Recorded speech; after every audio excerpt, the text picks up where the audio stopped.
Hello, and welcome to the Other Minds podcast. I'm Joseph Bohigian. Other Minds, founded in 1993 in San Francisco by Charles Armenian and Jim Newman, is devoted to championing the most original voices in new and experimental music. On Season 2 of the podcast, we're talking with the featured composers from our 27th Other Minds Festival, which will take place November 14th to 19th, 2023, at the Taube Atrium Theater and Gray Area in San Francisco. Today, I'm joined by Mary Kouyoumdjian. Mary is a composer and documentarian with projects ranging from concert works to multimedia collaborations and film scores.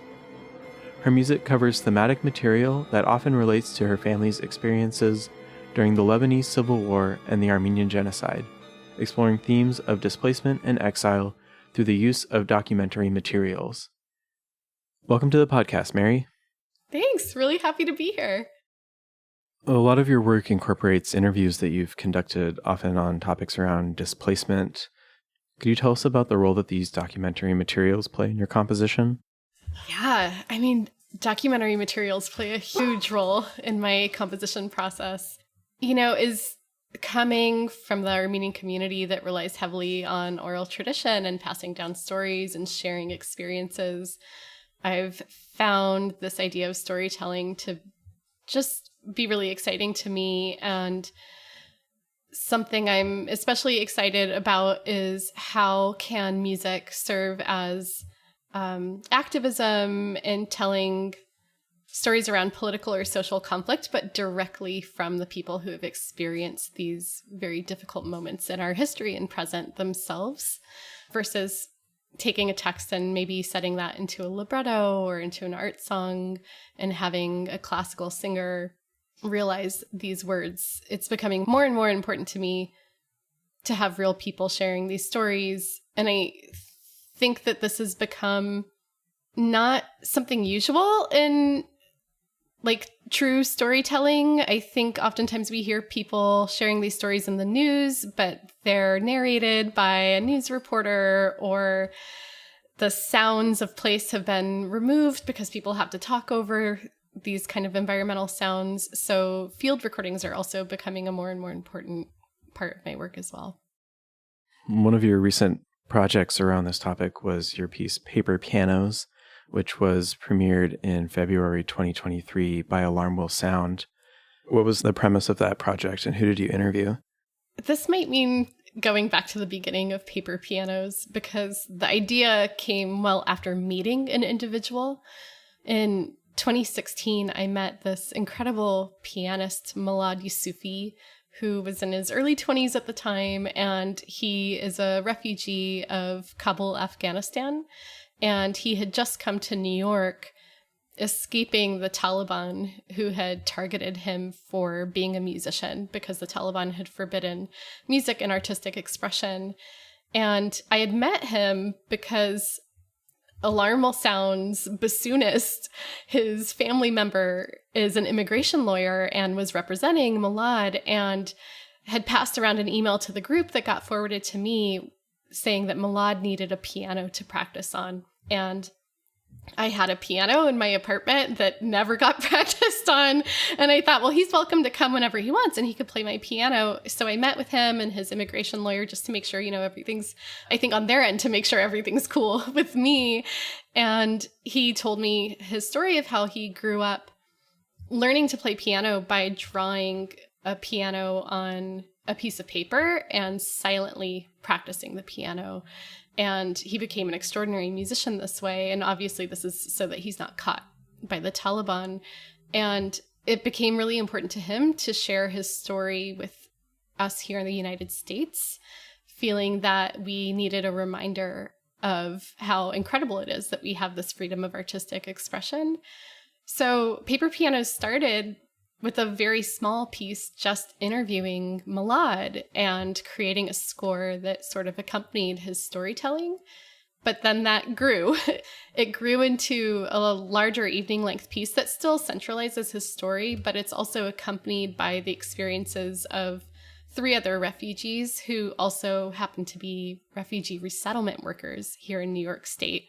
New York is like a really big state for refugee placement, and oftentimes a lot of the people who work at resettlement organizations had been refugees themselves because they understand the process so well and they want to pay it forward to other members who are coming in.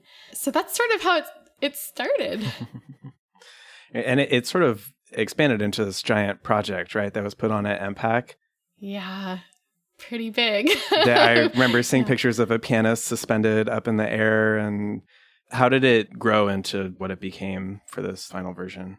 Well, when it started, I had written just like a 10-minute piece for the Mizzou New Music Festival, International New Music Festival that Alarm Will Sound does every year. And I had kind of talked with Alan Pearson, who's the conductor, saying, if this collaboration feels really good, could you imagine it being a larger work?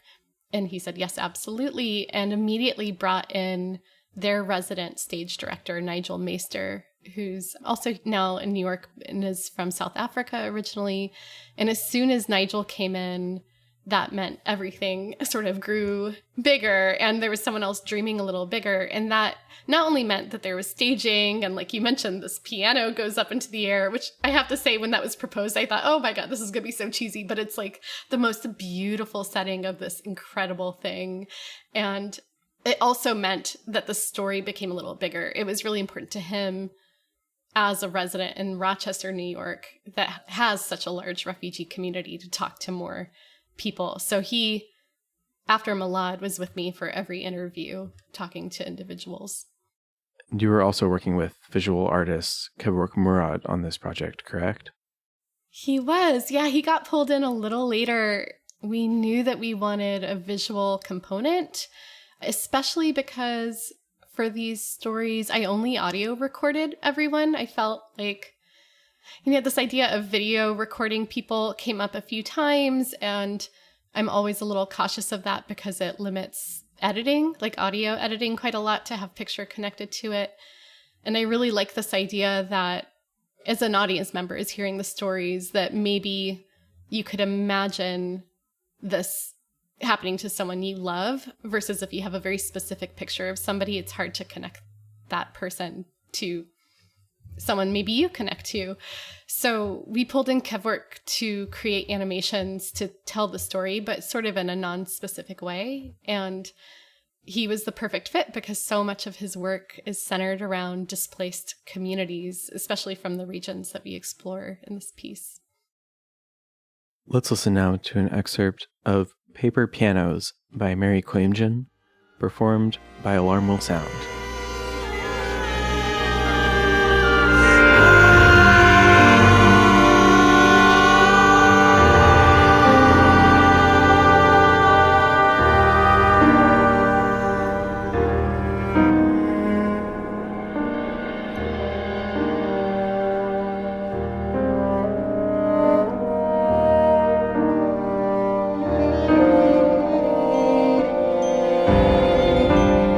I was born in Kabul, Afghanistan, June 6, 1994, during the extreme civil war. My religion is Islam. I am a Muslim, a modern Muslim. I believe more in humanity than anything else. Religion is something that comes to us through our grandfathers. If I was born in a Christian family, I would have been a Christian. If I was born in a Jewish family, I would have been Jewish. Since I was born in a Muslim family, so I'm Muslim.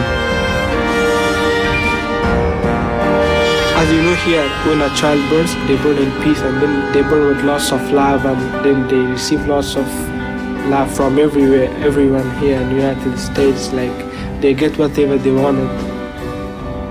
But in Kabul, Afghanistan, when my sister burned, my father barely could find a doll for her. I've been a poor family during the Civil War. Sometimes my father barely could feed us there, so I never celebrated my birthdays. And then my father always telling me you are not a kid, because kids in our country, like 7 years old or 10 years old, like they're supporting a family there. They do not go to school, but they work on the streets to support a family there. I've never felt that I was a child. My parents didn't let me feel that I am a child.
You've mentioned that your Armenian background informs your interest in displacement. I'm wondering if you could talk about not just how being Armenian has influenced that, but how approaching things from a diaspora perspective has influenced your work. Your parents are from Lebanon and you were born in California, grew up there. So yeah, if you could tell us a bit about that. Sure. For me, a lot of my music making is exploring the stories of other individuals that I'm curious in, but a lot of it is processing of experiences that I don't directly connect to, but have influenced family members at some point in our history, in our trajectory. Could you explain a bit about what those experiences are, just for people who aren't familiar? Yeah. So my grandparents and great-grandparents were most of them were survivors of the Armenian Genocide that happened at the turn of the 20th century. And those who survived were displaced through Syria and ultimately ended up in Beirut, Lebanon. And in Beirut, Lebanon, my parents and my brother were displaced from the Lebanese Civil War that happened from 1975 to 1990. And this idea of displacement has continued with the 2020 Beirut port explosion. I lost family to that, and family has been displaced to Armenia as a result of that because Armenia has welcomed so many Lebanese after that 2020 explosion. And now we're experiencing more displacement with the conflicts going on between Armenia and Azerbaijan around Nagorno-Karabakh and Artsakh. And what I've felt as a member of the diaspora is both a responsibility and a curiosity to tell these stories and to bring attention to them.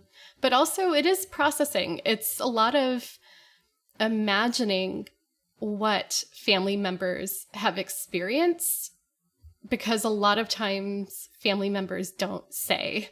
My parents have done a really good job of not going into detail about what was going on during the Lebanese Civil War. My grandparents never talked about the Armenian Genocide. Like, I just have little bits and pieces of information, but they, to their credit, they didn't want to burden the younger generation with these things and they wanted to just move on. But these are big moments in our history. So through music and through exploring communities that have experienced similar atrocities, whether they're the exact atrocities or kind of adjacent, because unfortunately we have a lot of war and genocide in our world, this has brought me a lot of understanding. And I hope that it also creates a sense of empathy for listeners who maybe don't have these kinds of experiences in their own history to sort of understand what others might be going through. You took a trip recently to Armenia with photographer Scout Tufangchen. Could you talk about that project if it's not too early to be discussing it? Yeah.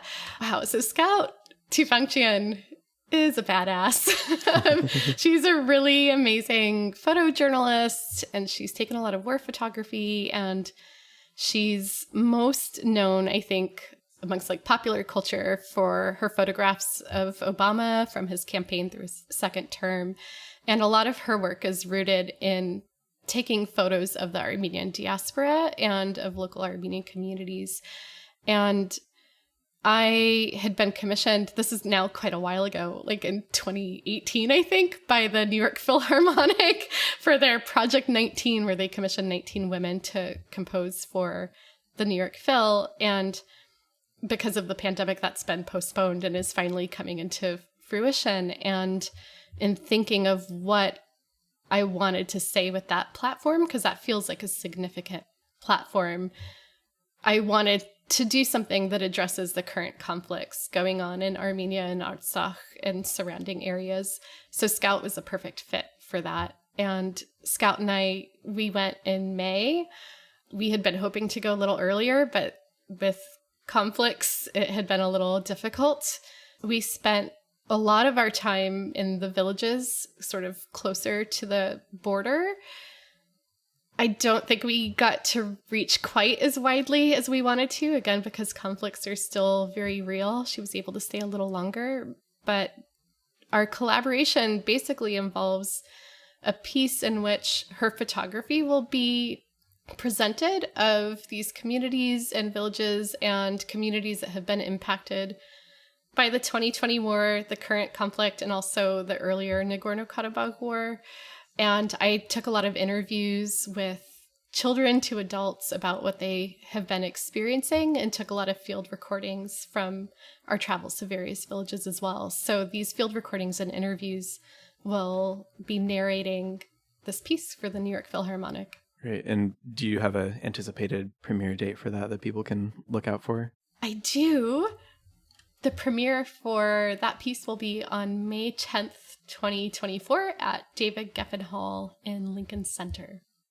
I'm curious, since you focus on issues that I think at least a lot of Americans either don't know about or perhaps sometimes we choose to ignore, what has been audience reaction to these pieces? I think a lot of audience members feel pretty devastated after these pieces. And I'm laughing because it seems like it's not my goal necessarily to devastate people, but it is my goal to create a sense of empathy. And I think what they leave with is like some very real understanding of what these speakers, these interviewees have experienced.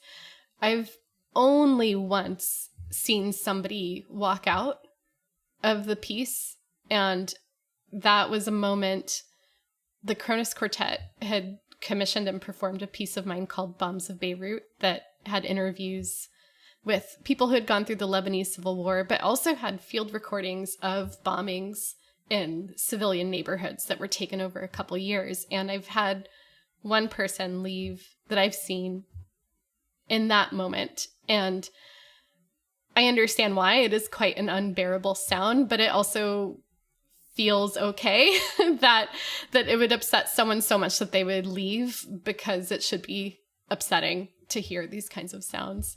But so far, I haven't gotten a lot of pushback. I've been cautious, or maybe not cautious. I've been a little nervous sometimes when there are members of the audience whose ancestors played a role in the Armenian Genocide, but I've actually had really incredible constructive conversations after concerts in that. So yeah, always pleasantly surprised. Yeah. I mean, do you feel like you ever have to strike a balance between like using those field recordings and perhaps even trying to devastate people to get them to feel that, but also like if someone who maybe experienced that event or something similar, are you trying to find a balance there, considering who's in the audience? Yes. And I don't know what the right answer is. I do have like a trigger warning before these pieces so people can choose whether or not they want to be there. I've found that people who have experienced similar things have responded very positively, in that a few have come up to me and said that this has articulated things about their experience that they hadn't been able to articulate before. And it doesn't mean that I'm articulating it for them, but it means something to them to hear somebody else, even if they're from a different culture, share some of their common experiences. And this all goes back to a lot of these communities don't have the freedom of expression to talk about these things, or are still processing and are trying to find the words to talk about these things. Yeah, I mean, you said it, the composing of the music is partly a processing for you, but also it's a way for audience members to process even if they're not directly connected to the events. Absolutely, yeah. On the third night of the 27th Other Minds Festival, we'll hear the first live performance of your piece, They Will Take My Island, which is a string octet about the life of Armenian-American abstract expressionist painter Arshile Gorky, which also includes video by the Canadian filmmaker Atom Egoyan. How did that project come about? Oh, this is a fun story. So this project wasn't the project that was supposed to happen with the Metropolitan Museum of Art. They had commissioned this work, but they had commissioned an earlier work that was to write a new original score for Parajanov's film, The Color of Pomegranates. But even though we licensed everything properly, there was like a little bump in the licensing journey, and that project had to get canceled very close to the premiere. So in response to that, they had been hoping to commission Armenian work because they had had this huge Armenian exhibition in, it was like maybe 2018 or so. That sounds yeah. right. Sounds right? Good. Okay. Time is like weird, for a pandemic. Who knows what year it was? So they had been hoping to feature Armenian culture in some kind of way, and they wanted to recommission me for a new work, and they sort of said, do whatever you want. And I thought, well, I love Atom Egoyan. I've been wanting to work with him for like the longest time. I think I wrote him a fan letter when I was like 21 years old, just sent it to a random email address and it just disappeared into nothing. So I've been dreaming of this since then. And I wrote to him just saying, I have this amazing opportunity at the Met. I would love to do something with you. And he had known of me from my piece Silent Cranes, which was a music documentary I had done with Kronos Quartet around the Armenian Genocide. And it just seemed like a really good collaboration. So we started talking about common themes that we find ourselves attracted to over and over and over again. And Arshile Gorky was the common denominator for that. And it was kind of an atypical collaboration in that usually when music is set to film, it is set to film. The film is done, and then you score the film and write music that complements moving picture. And this was reverse, where the music came first and the interviews that I conducted came first, and I edited that all together. And then he edited picture to the audio, which was so fun. It was just super, super fun. I know you're a big fan of Gorky. What draws you to his work?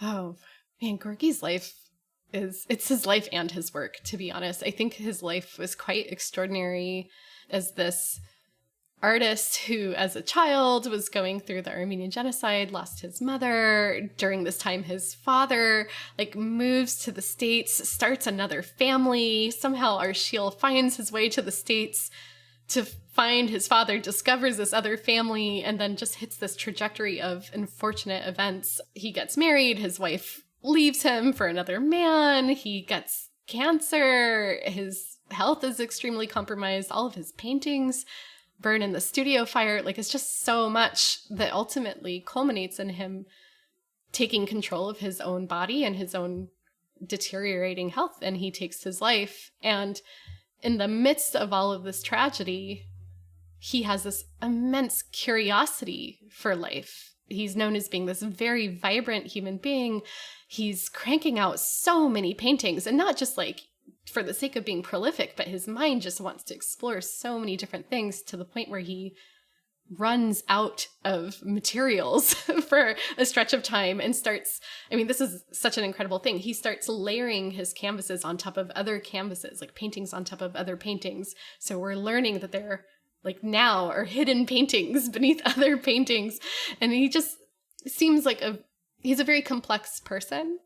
And he's also become, I think, this symbol of someone in our culture who did not have the freedom to express or really to live, and made a way to do that in this incredibly big way. Just moved to the States, made tons of beautiful, gorgeous paintings, and lived his life as fully as he possibly could. So that's why I'm drawn to him. And I'm sure, everyone has their own entry point to this artist.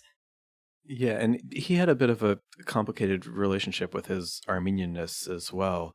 For a time when he was living in New York, he was telling people that he was a Georgian prince. He had changed his name. Obviously, his birth name was not Gorky, but he's, at least in the Armenian community, probably most well known for his self-portrait of himself and his mother, which is based on a photograph taken where he grew up near Lake Van, which is at that time in the Ottoman Empire. And of course, the painting that your piece is named after, They Will Take My Island, also references his Armenian background. So could you talk about that painting specifically?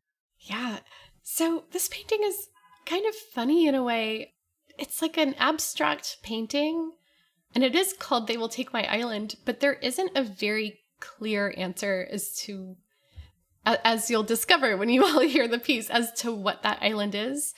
In speaking with historians, it seems very likely that he's referencing Akhtamar Island off of Van, is this place that perhaps he would have gone to in his childhood and had very fond memories of. But I think more than that, this idea of they will take my island is this idea of they will take my land, my identity, they will come for this heritage, like this core part of who I am. And the implication of the name, They Will Take My Island, it's quite violent. It's not like maybe they'll come along and appropriate my island. It's they're gonna take it. So I think that this is very fascinating, this idea of it. And like you said, in some ways, he is moving away from his Armenian heritage, but he does find these ways in his paintings to connect with it. And I don't know why this is. This might be that generation.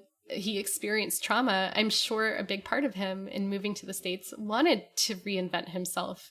And in this time that he moves to the States, there's a stigma around Armenians. They're known as a very starved, poor people. So if you're trying to create a name for yourself in high art, you're not going to want to really be attached with that kind of identity. It's this thing of like, how much do you hold on to your history and your heritage, and how much do you acclimate to the United States and be as American as possible? Or in this case, saying that he's related to Maxim Gorky. Yeah, and I think that's part of the reason why people of our generation, at least Armenians of our generation, want to tell these stories, because we know that past generations could not, because of what they had been through, what they had experienced. Who did you interview for this piece? Whose voices will we hear? Yeah, you'll hear a few voices. You'll hear the voice of Saskia Spender, who is Arshile Gorky's granddaughter and also president of the Arshile Gorky Foundation.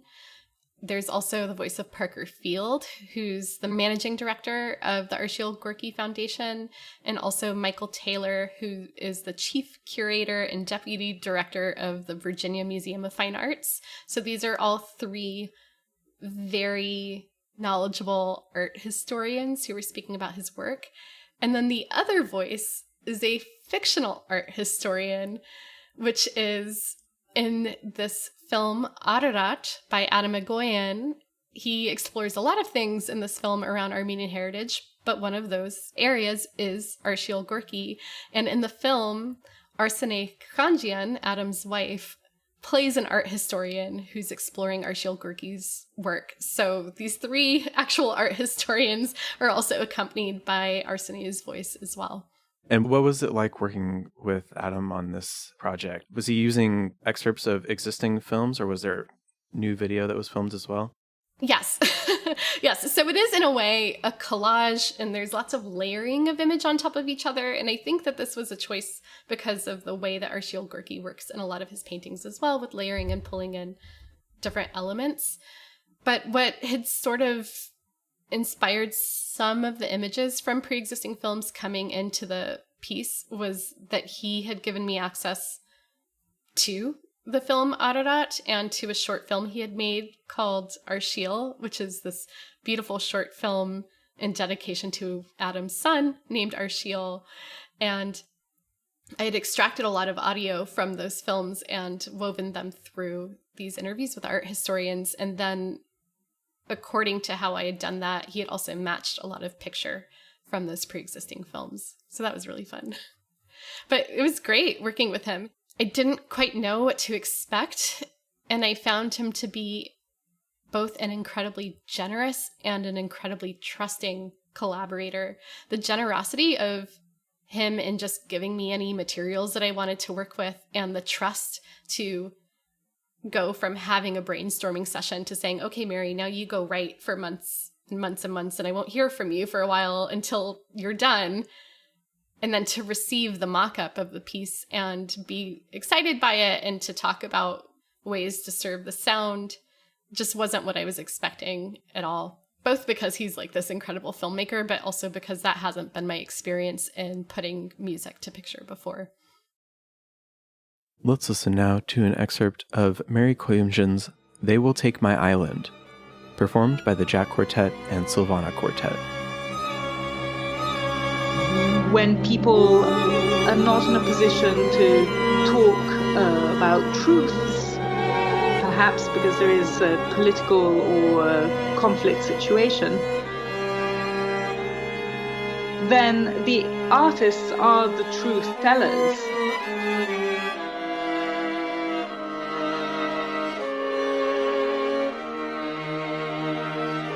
Unless you've survived war and been through chaos and you know, the kind of turmoil of World War I and the genocide, you can fall into a false sense of security that, you know, the places you live, the people you know will be here forever. And Gorky probably felt that as a child, but didn't after the genocide. So They Will Take My Island, I think, is an incredibly palpable sense of what it means to lose things. That work is 1944, and it was one of a series of works that was in the studio at the time when André Breton visited. And that painting, which has a rather defensive title, it suggests that there is an island and that the island is mine. So perhaps it's something interior. And the they will take my island sounds like they will take my circumscribed topographical feature. That could be the painting. It really could be anything.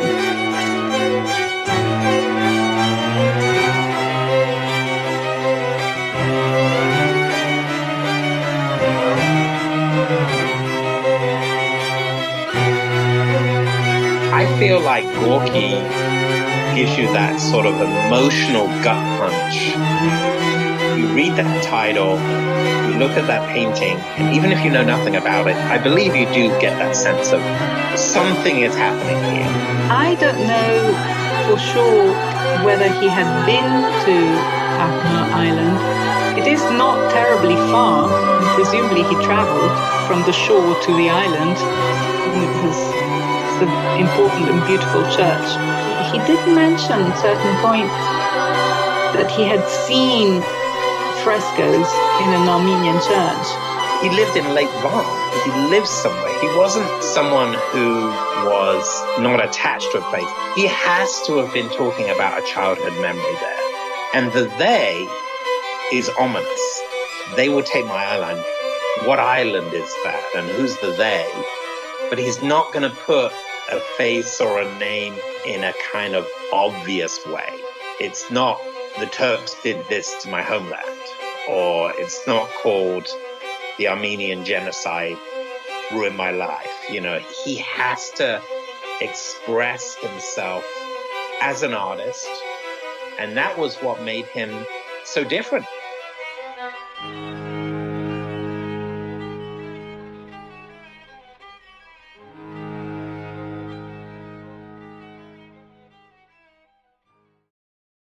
Do you have anything else you want to say about this piece? Yeah, I'm really excited for the live performance of this piece. I'm really happy that Other Minds is presenting this. It was always intended to be a live performance, and it has only lived as a little square on YouTube because of this pandemic. So I'm really curious to be in the room with an audience at the same time and to hear sound travel in this kind of three-dimensional space with Atom's pictures. I think it's going to be really great. Great. Well, we're all looking forward to it as well. You can hear the first live performance of Mary Kouyoumdjian's They Will Take My Island at Other Minds Festival 27 on November 17th, 2023 at the Taub Atrium Theater in San Francisco. Thank you, Mary, for talking with me today. Thank you. This has been an episode of the Other Minds podcast, brought to you by Other Minds. Our 27th festival is November 14th to 19th, 2023 at the Taub Atrium Theater and Gray Area in San Francisco. Join us again next week